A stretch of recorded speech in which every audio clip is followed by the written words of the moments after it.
बाप रे बाप और ये बाप रे बाप आगे बानी गोर की भौजी के हो तो हमार समस्या का हल है जे समाधान हो जी। ऐसे कि सुनो तनी गोर की भौजी के दू का बच्चा भइल बा जोड़ुआ आय वही में हमारो बच्चा बा तीसरा हो जाई आय कहते कि भौजी का तो हर दूध बड़ा होता तनकी पिया द हमारो बच्चा नवा के तनकी जी जाई ससुरा जी तो बड़ा काम नहीं आई कोई बा हो ए गोर की भौजी भैया हो कम हियर फास्टिंग। अरे के बाजी? अरे आई आई नूर के गोड़ लागत नहीं। अरे देवर जी खुशी रही खुशी रही। अरे खुशी का रही हमार बच्चा नमा दुखी में बाहो भौजी। अरे बचपन के लेके घूमत रही जी। तो कके लेके घूमी जी देखत आई भौजी। का भाजी बोली? पानी के अपन लइकवन के दूध पिलवनी है ना जी आज हम लइकवा ना हाँ। सुबह पर 4 बजे भोर में उठल रही ठीक बा ना तो का कनी अच्छा से तेल कूर लगा के ना आ तैका तक दूध पीलक हां आ दोनों सुतल बा अब देर उठल ना उठी तब ना दूध पिया देखे ना 10:30 हो गेल अब दोनों बच्चा में से कोई बच्चा नहीं उठल हां ना हां जी तब तो बढ़िया बा तब आपके पैसा का कहला दूध हम एक इकट्ठा भाई है का काम बाकी वक्त पूछे काम तो बहुत बाटे मगर का कहिए भौजी काम ये बा हमार देखत हो हमार बच्चा नवा के तेरा बच्चा के देखी का करो जी बच्चा के आए का करे में का देख के जी उहे करे के जेवन अपन बच्चा नवा के जेवन साथे करताड़ू अपन बच्चा के तेल कुलावे का तेल कुल लगा दी का ना ना ना एकर तेल तो हम ही लगाई ना शर्ट पैंट पहना दी ना वही तो कि गंजी पहना दिया पैंट पहना दी ना उ नहीं के पहिरा के अच्छा काजल लगा दी ना जी रुपए लेके आवती का अरे ना या दादा ऐसा ही ससुरा रात भर टाइम चिली आता हमारा कहे का नाम बाकी के तन के पिला द बाप जी ये का कहतन जी का कहतनी सही तो कहत है हो दिमाग को काम नहीं करत रहो दे बड़ी दिमाग काम करता तबे तो ससुरा आइल बनी जा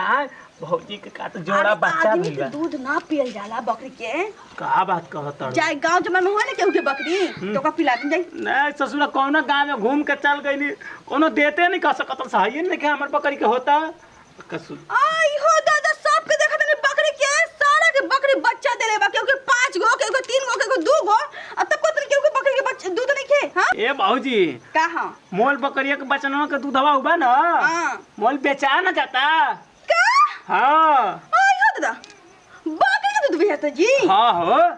अरे मारे मारे वो जानता लू 1000 रुपया गिलास हो बेचाता इतना महंगा एक डिमांड हो गई बा मां तो बोलने तो चक्कर आवा था बकरी के दूध का 1000 रुपए बिकाला जी कोई तो मांगने कुछ भी ना करेला ओकरा के घरी काम आवता ओकर का तो दवाई में समझलू ऐसे कोनी है कि घरी अपने दूधवा पिला द कम से ससुर जी जा हमार बच्चा देखा दे सुनी देवर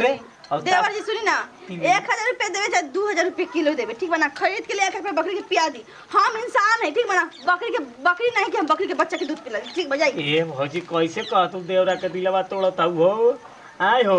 हम देखत हो जैसे हम देवा अरे तो जब बकरी के बच्चे के दूध हम पिला दे हम अपन बच्चे के का पियाई हां हमरे तो बचपन में दोनों बेटा के हम ओसे रोते रह जाई अरे दोपहर ले छूट जाई कुछ खा पी लिया पेटवा में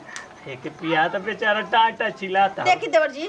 ना मना को ना पियाई त ना पियाई ना पिएबू ना ए भौजी कहां अगर तू ना पिएबू ना तो तू समझ ल तनी धरा ना तक बताओ त ना जी हम ना धर्म जी महकला जी महकेला हां जी अरे हम तोरा के सेंट पेंट मार देबो तनी धरा ही हम वीडियो बनावत रही इतना अच्छा के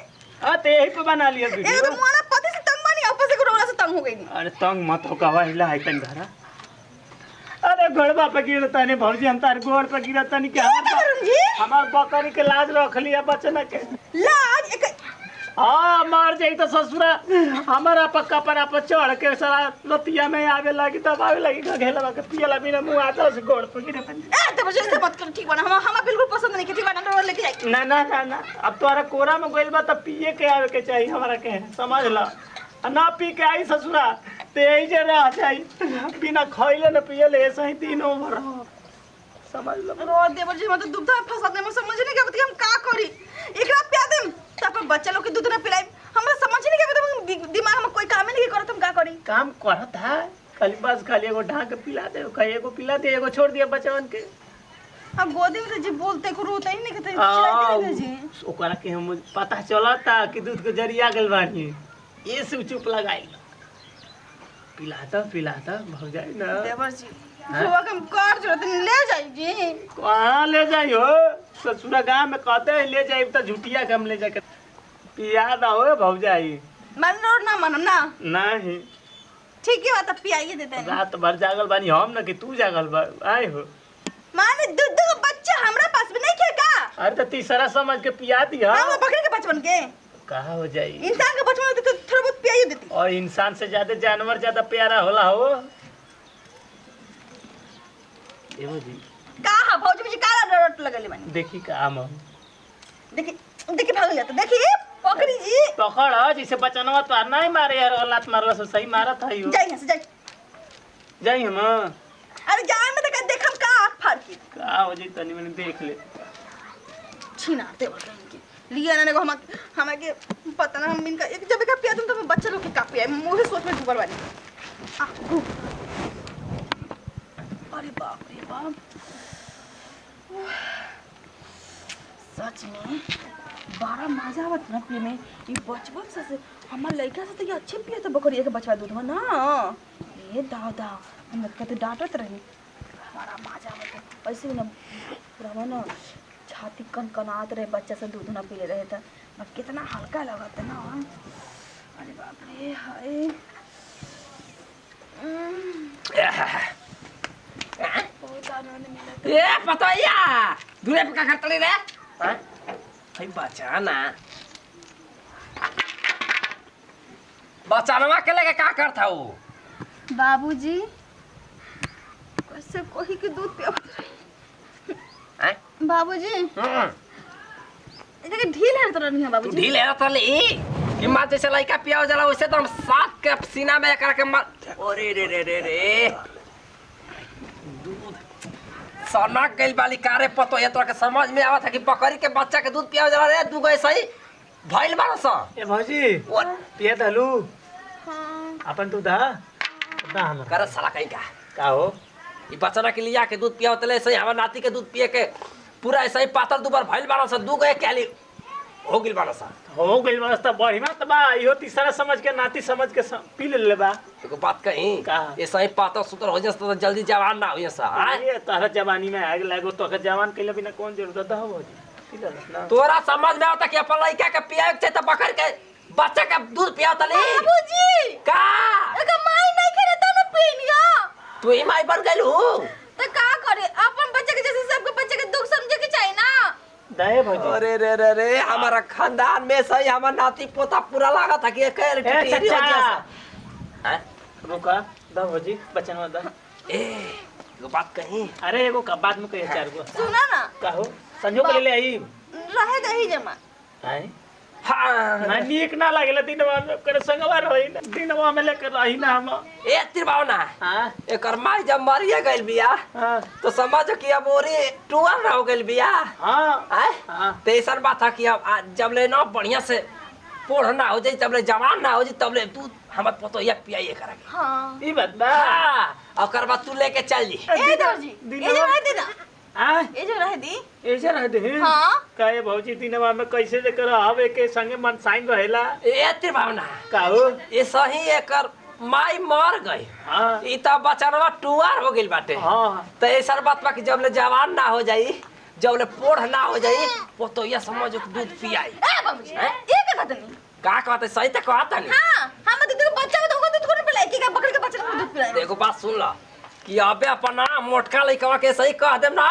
तो समझ कि तोहार हाल का करी जब जान जे कि बकरी के बच्चा के दूध पियो तो सोच रहा तार मर सोच रहा का करी बाबूजी ना बाबूजी